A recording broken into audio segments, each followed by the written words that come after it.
hype, hype. Come with me tonight, tonight. Can't you see? I wanna be with you. Hype, hype. Come with me tonight, tonight. Hello, people. What is going on? Welcome back to E20 Zone TV. To my right is Sloth. You know who he is, all the way from Babbling Irons channel. We're here to talk about Lopetegui, West Ham United, and more on a sort of flat and depressing season so far. Sloth, how are you doing, mate? Flat and depressed as usual with West Ham. No, I'm good, mate. Thank you for asking. Yourself? I'm good. I'm good, but I'm just a bit gutted. I think the word that I look for is with West Ham. I was expecting a big season this season. Like, not an amazing season, but at least a season to be sort of positive about. And there really is nothing to really be positive about at the minute. But, you know, I don't know why it's gone the way it's gone. That's why I've got you here to tell me why you think it's gone the way it's gone. So why has it gone this way, Sloth, for you? Well, I think fundamentally there's been a real lack of connection between Lopetegui and the players. And I mean, I sound like a broken record at times because I look at the squad and I look at the players, and I just week in, week out, I don't see any way that they've improved, anything that's been coached into them. And that's the thing that we made the shift from a manager to a head coach, and so when you take that leap, you expect at least to see a bit of progress on the pitch. Or David Moyes was very highly regarded as a coach, one-on-one with players and in on the actual training pitch, and it would be unfair to say otherwise. But I think with Lopetegui, that was almost like an expectation. Head coach role coming in, he would get something else from the players, and I have seen absolutely nothing in that department. I haven't seen any progress. I haven't even seen that there's been much of a coaching style in terms of, or playing style coached to them is the best way to put it. And yeah, individuals as well, individuals who we could usually rely on last season, their performances have dipped massively. So I'm struggling to see the positives of the Lopetegui appointment at the moment. And more and more sort of division keeps coming from the very top of the club, and we've apparently heard who wanted who in the summer transfer window, and I just don't think that's healthy. Like, I think it's fair enough to say, oh yeah, Steiten wanted these three, and I wanted these players, and Lopetegui wanted a certain amount of players. But when you break that down and you almost cause even more a division between the players, I don't think that's healthy at all. I completely agree, mate. I completely agree with you. For me, the way it has gone, it's gone very, very bad, very quick. And we've got a head coach in there currently right now that I think a lot of people have lost faith with. Like, I've lost a lot of faith with Lopetegui. I think the moment I turned and said, right, I don't think this is going to work with him, was the Spurs game. Straight after the international break, we come back, and I was expecting West Ham to start fresh. And obviously, you beat Ipswich going to the international break. You go to Spurs away. I think we all know what that means. He should know what it means. And to get destroyed the way we did in that second half was borderline embarrassing to a point. I've not seen anything in this sort of period. Like, last time I spoke to you was about 4 or 5 weeks ago, and like now I look at him and I think he looks like he's massively out of his depth. If I'm being honest, Sloth. Like, he looks like a man who's there, who we're hoping can do it, but we don't feel confident in him doing so. If that makes sense. No, I think that's a very fair statement, because I don't think he really commands much confidence from the fans, and it's you've already started to see it when the press conference or quotes come about, and people just go, it's the same thing week after week, and it's a very similar time. And I'm struggling to see the connection, because You know, when he first took the job, I think one of the very first clips of him to come out was him meeting Earthy, and we all thought, this is exactly what we want. We want the young players to kind of be celebrated and getting on the pitch and all these kind of, you know, things that make, I think, most West Ham fans quite proud and excited about football. And the football has been almost a complete like 180 from that. It's really been poor. And when you mention how he appears, and I've got to say he doesn't, his decision or substitutions, while I think quite a few of them could be viewed as positive, I was having a discussion with a friend earlier, and we said, if you get it that wrong from the start, and at 45 minutes you need to make those substitutions, it means you set up wrong. It doesn't mean that you've played a tactical mastermind and masterstroke, and you've got to then switch plans. It just means you've got it wrong and you've pivoted. So I'm struggling to see a progression from David Moyes, and I think that's what every fan wanted. You know, even people who really back David Moyes, and you know, rightfully so. I think the fact is we all want to pull in the same direction. We want West Ham to be going the right way, and you know, it's a bit like at the moment the training wheels are very much needed to be reapplied, and something needs to set a course for the season. Yeah, I agree, mate. I agree. I just feel, as I said to you previous, I just feel gutted more than anything. I just look at it and think, like last season, people sort of made out that Moyes was the worst thing on the planet. Like we can find anyone better than Moyes, etc. That line is being circulated around social media quite a lot. Anyone other than Moyes. When I look at it right now, and I look where we was last year, we finished 9th last year. It wasn't like it was a bad season. Right? Football wasn't great, but we still finished 9th in the league. We still had some really good results, especially in the beginning part. Second part tailed off. When I look at us now, I don't know where we go with Lopetegui for you, mate. If I'm being honest, I look at him and I think Sullivan should come out and really make a statement. He ain't going to do that. I think we all know that. Otherwise, he would have done it already. Where does Lopetegui go with West Ham, or is this just a ticking time bomb waiting to go off so he gets the sack to a point?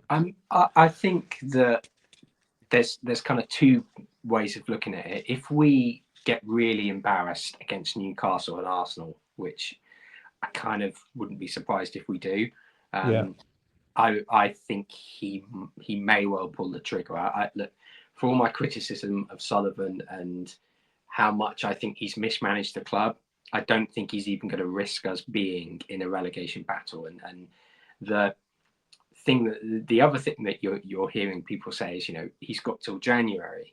Well, that's a lot of football to be played, and if you're sticking with someone until then, I worry slightly that the signings that were apparently his don't inspire me with much confidence for what we need at the football club. You know, he had a full pre-season, and if he couldn't identify that the issue we had, after watching us, you know, for large parts of last season as well, was in that central midfield with pace and agility, then I don't really feel confident with him going into a January transfer window.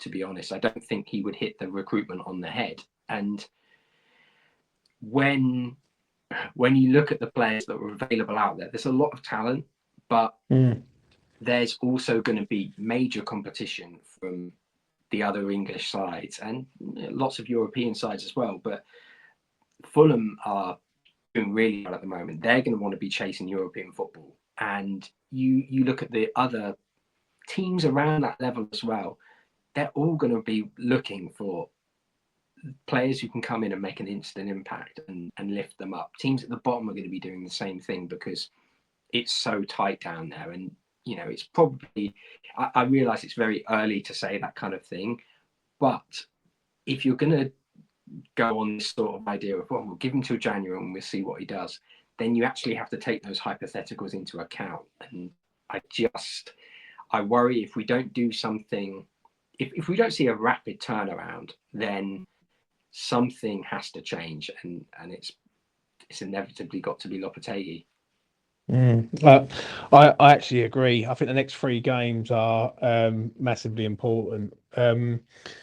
Newcastle, Arsenal, Leicester. I've actually got a feeling that if we get to the Leicester game and he fails in the Leicester game away, I think they might pull the trigger before the Wolves game at home. It give them enough time. It give them nearly a week to sort of identify a manager and get the manager in and have enough time for the Wolves game on the Monday night, because West Ham have got two back-to-back Monday games, Wolves and then Bournemouth in the middle of December.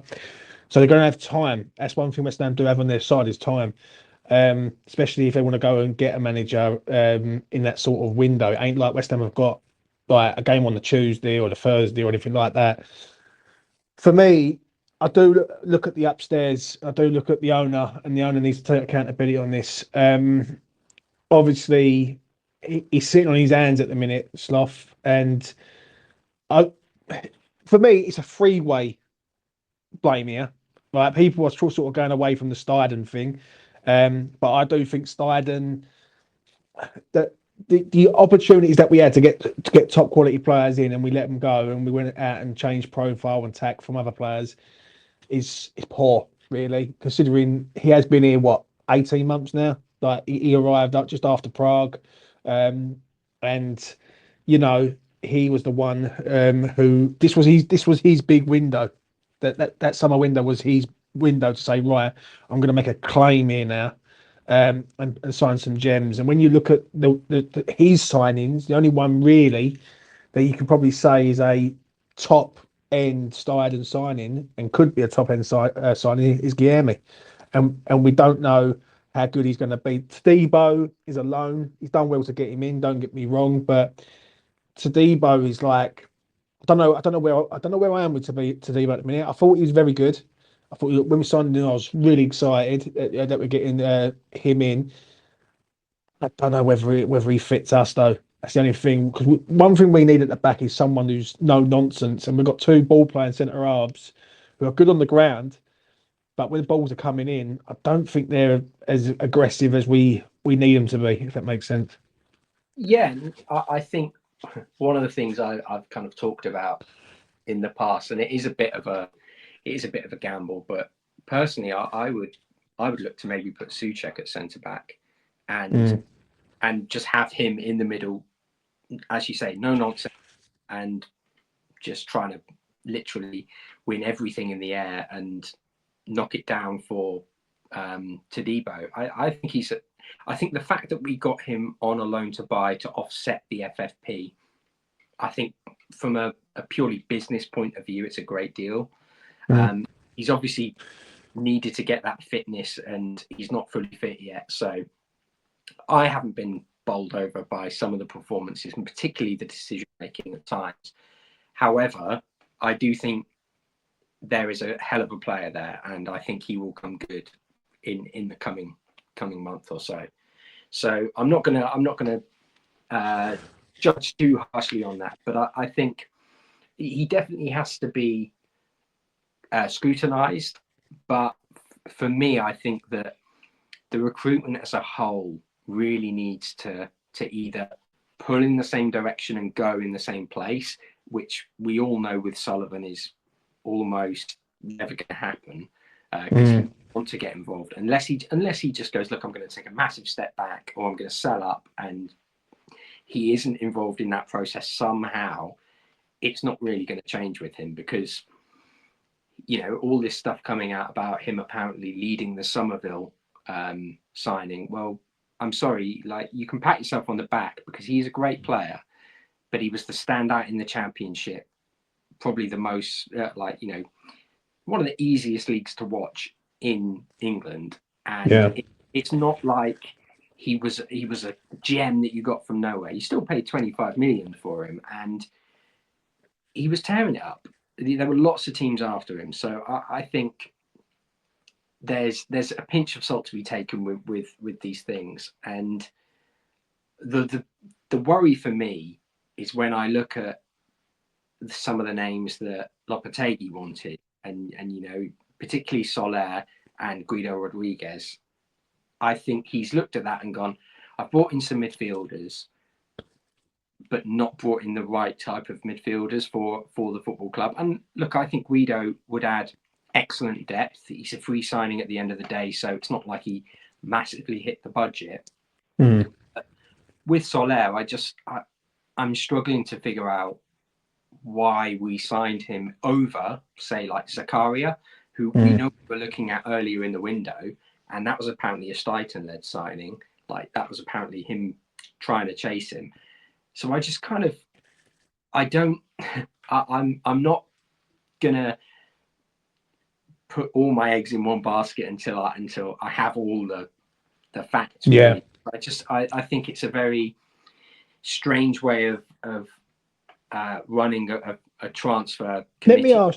Let me ask you a question, Sloth. Yeah, would you rather James Ward-Prowse or Soler? I'd rather have James Ward-Prowse at the moment, and I think if only for the pure quality of his delivery, and I think while we lack agility in midfield, the big issue that we have is not just covering distance. It's actually someone who's going to be able to break up play and carry the ball, and that is what James Ward-Prowse does. So I think we'd still have similar problems to Carlos Soler, but I think we'd have a lot more of a dependable outlet and someone as well who just is going to get stuck in. And look, we've seen Soler getting stuck in by his standards and getting a lot of yellow cards, but I think there's a difference in how you can do that, and I just think that was more of a move done to offset wages, in my opinion. We did put him on very big wages, and I would personally rather we'd gone for someone like Zakaria, who actually addresses the problems we need. And I wasn't a massive fan of that idea either, because he is made of glass, and I just thought if he came to West Ham, the first thing he would have done would pick up a knock. So that's where I'm critical of the recruitment. If you've got two people out of three saying no, we should sign Carlos Soler because Sullivan knows PSG and can get a player from them, and starting saying, well, I like Zakaria, then two are going to overrule, the majority is going to overrule. And I just think it's a bit of a naff one, to be honest. It was a big opportunity in the summer to address a lot of the issues, and we have done that. If we can finish strongly in the league, we'll look at the summer and go, okay, there's foundations there that have been laid. But crucially, when you look at the likes of Antonio and Ings going at the end of the season when their contracts run, there's also a massive rebuild to be done next summer on top of that. And if it's anything like this summer was, then that's not filling me with confidence.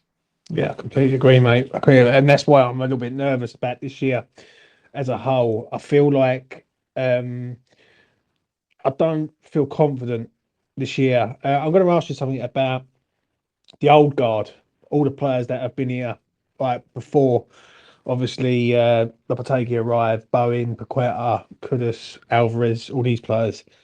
Why is it, Sloth, that some of these players are just not matching the standard that they once did match under the previous manager? Personally, I think it's Lopetegui trying to separate himself from David Moyes and what we did well. Yeah, under Moyes, because we seem to have really taken a step away from some of the promising aspects of play that we had under him. And when we used to press and break as a side, that's so disjointed. And Mikel Antonio is probably a really good example of that, where we were quite critical on Babbling when we did the review. Like, he's leading a press, but he's got no one near him, and you can see that then gets his head down. And look, that's not a criticism just of him. It's in that case that there clearly needs to be a coordinated effort, and it can come from the midfield as well. It's something that if you're going to play Paqueta in that advanced role, he will press maybe 10% of the time, but 90% of the time you're going to be exposed because he's not energetic and going to be running all over the place to press players. So again, that's where the recruitment needs to address. And I think Lopetegui is trying to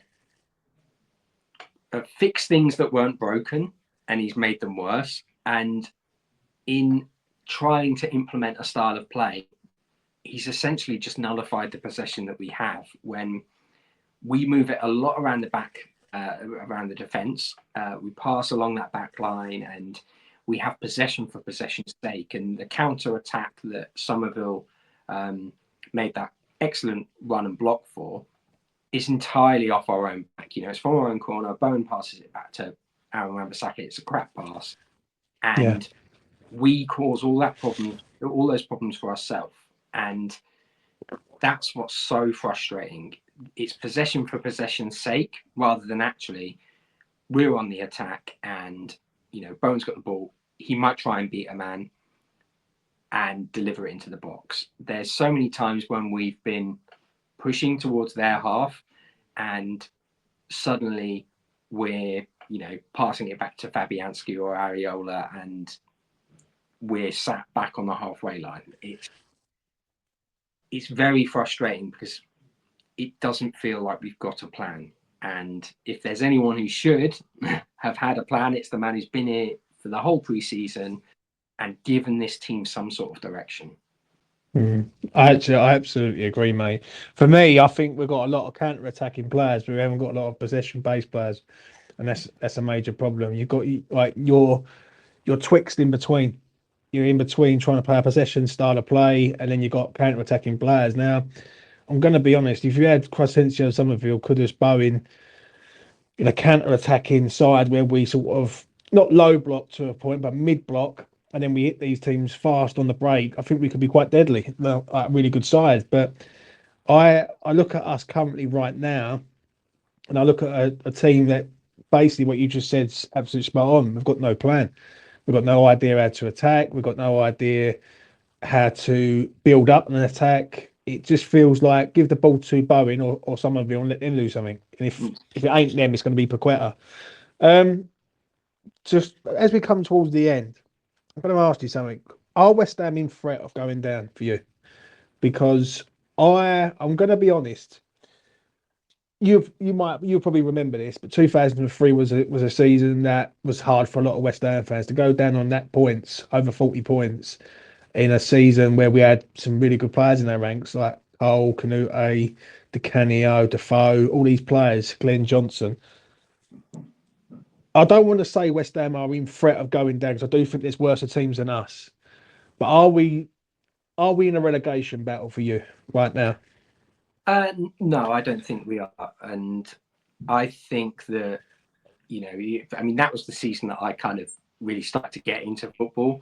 I was 10, so it was about that point where I was like, just starting to get to more games, and that's one that really stands out in my mind as special. And I think when I look at the players that we had then, I think the right manager just steers us away from it, and they have enough quality to do that. The difference this season, I think, as you rightly said, is that there are teams who I think are really going to struggle this season. And I don't mean that as a mark of disrespect. I think it's more a statement about how far the Premier League has progressed. And you look at, say, Southampton. It's wild to say this, but I think they're really going to struggle to escape the relegation zone, even at this point in the season. They just not impressed me at all. It would take a January miracle for them to get someone in who can turn that club around. And I think when you look at the sides that are down there, I think there's enough who are just kind of scraping the barrel. They all have to play each other, and it will eventually counter them out. I Mm. think getting one quality signing in January and it could change things for us. I think it Mm. would make a massive difference. Where I look at those teams and I think they need major surgery, whereas we just need one or two stitches. And Yeah. and you know, I don't want to be naive. I'm not going to pretend that it doesn't happen. Like the teams aren't too good to go down. You know, we very nearly saw Villa get relegated, and everyone would have told you, oh, they were way too good to go down. So there is a risk. But remember, we also finished, you know, what, 14th when we won the Conference League. So it's not like we haven't had seasons where we were struggling in the past. The only issue is that we had more competitions. Like we had European football. It's a bit of an excuse. Yeah. And I think that now we're all out of excuses, and either the players really need to turn up, or Lopetegui actually just needs to go, actually, this is why you have given me the wages you have. I'm going to change this, and you're going to see a different West Ham. They're going to be hard to beat, and we're going to score goals. So I think there's a real mix of problems, but if I'm being totally honest, I think they can be fixed quite easily, even maybe with just a couple of smart signings in January. Is that with Lopetegui though to the end of the season though for you? Personally, for me, I think the players we have are good enough Mm. to not be playing the way they are. And you know, I mentioned before that I've not seen any progression from those Yeah. players. I've seen regression, if anything. Now that can be down to the manager and the players not gelling, not liking one another. But at the end of the day, if the manager can't get anything from them, that's on him. It's Mm. very clear issue where if the manager leaves, then they may well play for someone else. And how many times have we heard stories about, you know, Chelsea players and Man United players just basically deciding, okay, no, this guy's gone. It happens Yeah. more at Man United, and you know the players were just like, well, this guy's he's not the man to take us forward, and they kind of down tools. So I personally, I would have sacked him, but I think given that this board is probably going to give him 3 or 5 games, and if he gets anything in those games, he's probably going to get another 3 games. So I that's more what worries me. I think a competent board would have actually just looked at this and gone, this is really poor for what we've given you and the time you've had. This is inexcusable.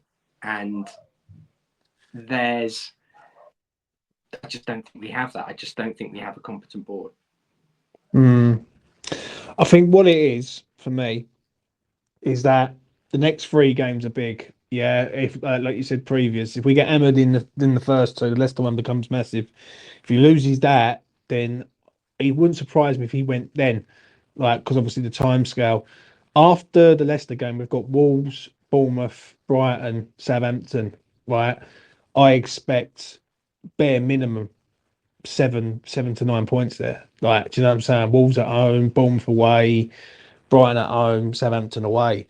Um, I just hope in one way that they can see the light before the end, if that makes sense. Because one thing I don't want to happen, stuff, is that West Ham are fighting uphill. Because once West Ham are down there, these teams around them have got nothing to lose. We've got everything to lose here. Like if we was to go out of the league this season, and I believe West Ham can get out of it. I'm not going to lie. I think West Ham have the firepower to get out of it, but do they have the manager to get out of it? That's the only problem here. Do you know what I'm saying? Because this man's known for cutting and running all the time. He's the one who will walk away from a job, um, basically with like a drop of an hat.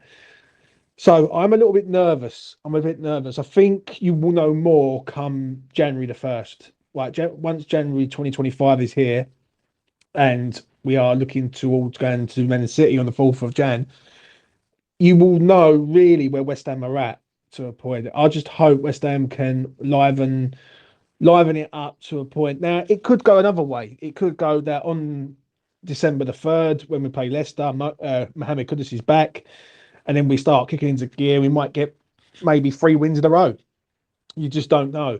But I don't, at present, I look at a team that is got no confidence, it's got no identity, it's got no philosophy, and it's really just flagging it to a point.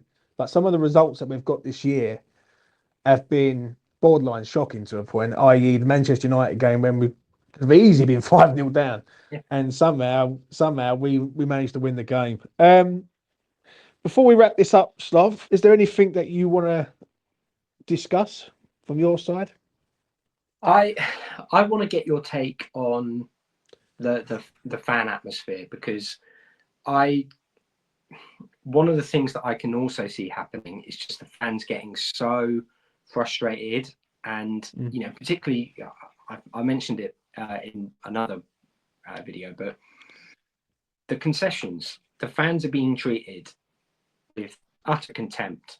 And look, people can go, "Oh, we spent money." Yeah, but you cannot lie to fans consistently and expect them to forget it. You can't take someone away. And look, the Upton Park thing is still a division between fans. There's still so many people who feel deeply hurt and misled by that, and it would be wrong of me not to bring it up in when I discuss how fans are feeling towards the owner. And when people use this, his net spend's higher. Well, that's because, to be honest, he's had crap to sell. He's brought in the wrong players, and he's had to undersell them, or let them go basically, because no one else is going to take them. And there are caveats to that. Obviously, that's a bit of hyperbole, but I just worry that the fans are going to really start to get unhappy. And I don't mean that in a sense that I don't want the fans to express how they feel, but I just think it could get to the point where we see another sort of Burnley protest. And I just want to get your opinion on whether you think that's a possibility as well. 100%, mate. 100%. I think it's coming, and my fear is I think it's going to come sooner rather than later. I said this for quite a long time with Sullivan. Yeah, even last year when people were coming at me saying about them, "Oh, you're just a Moyes in lover" and all this crap. I said for a long time that Sullivan would always be the problem at West Ham, because he likes to dictate who comes in, who goes out, and everything has to run by him. He's very old-fashioned. Anyone who's got an old-fashioned granddad or friend or whatever, if they're old-fashioned, they're old-fashioned, and they're set in their ways, and they ain't going to change for no one. I think with the fans, I think this has been building for a long time. I think the concessions is an insult to every OAP and child going. I think you're stopping a child from seeing and experiencing West Ham in a good way. I think it also affects the father or mother who has to take their child to a game and deck them out with a program and food and drink and tickets, and it's costing more money to take them to West Ham than it would do to take them anywhere else. Do you know what I'm saying? Some people that I know, they spend nearly £400-500 on two kids, two adults, food, drink, travel, everything, just to go and watch West Ham play football, and that's just not sustainable at the end of the day. It really isn't. I think the Lopetegui thing, I think that's just a shield of like that's a cover of what's really going on behind, in my honest opinion. And my honest opinion is this: that I think fans are starting to see it now. They're starting to see the real problem emerging. And I think when people used to say that David Moyes was the problem at West Ham, all they were seeing was on the pitch. No one's seeing beyond the pitch. Like no one's seeing the stadium and the atmosphere and the like rival fans in the home end with Arsenal and Tottenham shirts, and it hasn't got a West Ham feel to it. Do you know what I'm saying? And I think this has been building up for a long time. The only way for me, Sloth, that this changes is when Sullivan decides to sell up. But I don't think he's going to do that anytime soon until he gets his hands on that stadium. I think he knows that that stadium is coming. I think he knows that he's just got to bide his time, wait, and he's basically sitting on a gold mine to a point. So for me, I look at him and I think a Burnley situation is coming, and it's not a case of if, right, it's going to happen. It's a case of when it's going to happen, in my honest opinion. Okay. No, I think it's an inevitability at this point that fans will either get completely frustrated with the situation on the pitch and combined with the concessions. But I also think it's bigger than that as well. I think fans are fed up of seeing, as you mentioned, the club run poorly, not just in terms of the match day experience, but almost in a sense of asset stripping. It feels like it's people. Someone's gone in and stripped out all the assets, but then they've gone, actually, you know what? We can also charge people a bit more, and that's going to take away a little bit of the soul of West Ham. And if we take away the concessions, that's also then going to allow people to pay more for the tickets. And if we put the tickets in this way, actually, we can get more people guaranteed to buy them, and we might get a few supporters in the home end. But who cares about that? It's. I think it's just starting to sort of bubble up, and it's been there for a long time, but I think it's getting to the boil. Yeah, I completely agree, mate. I really do. As I always say, the day Sullivan decides to sell up will be a glorious day for everyone. If West Ham can get into Europe 3 times out of 4 seasons with a manager that no one really rated, apparently, and let's be honest, with a team that needed a lot of work doing, West Ham ain't far away from being a team that can really compete at the top end of the Premier League. I'm not saying win the league, but I'm definitely saying competing for Europe at best and being a consistent sort of dominant side. I think with Sullivan, I think we all know what he's about. I don't think anyone's blinded by that, but I just feel that some people have been blindsided because of the success that we've had. And where we've been good on the pitch, they took their hearts and their minds away from what the real problem is. And I think now people are starting to turn their attention on that. The only thing I do hope that it doesn't get out of hand to a point that it becomes like a real problem. Do you know what I mean? Because it could do. It really could. I do speak to a lot of people, and I do speak to a lot of people who do go to the ground, and they are getting frustrated even with the ground to a point where like the ground doesn't feel like it doesn't feel like a football ground, and they're paying a lot of money out to go there. And I really do understand that, and I can't ever sort of disagree with them on that, because when you're paying sort of 60, 70, 80, 90 pound a ticket upwards of that just to go and watch West Ham play, you need to enjoy the experience as good as the match and the result and everything that goes with it. So yeah, we will see what happens with that in the future. I have heard rumours that with the initiative or idea that Sadiq Khan's had, where he wants to put solar panels all on top of it, potentially there is some wiggle room in the tenancy, and it may also mean that we have to look at alternatives for a period of time, while they install things.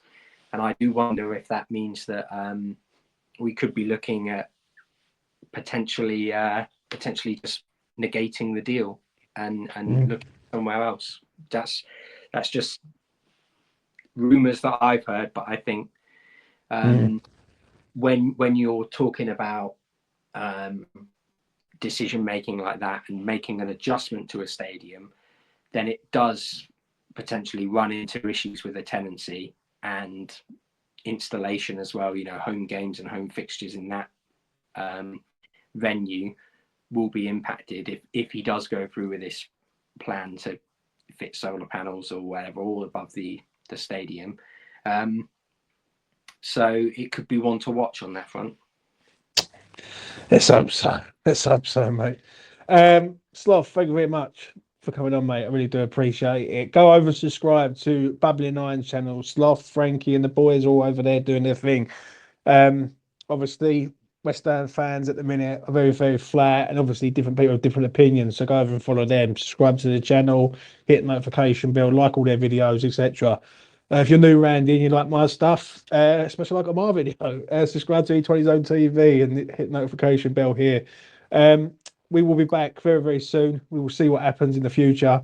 But for now, looks like Lopetegui's staying, and so is Sullivan. Peace.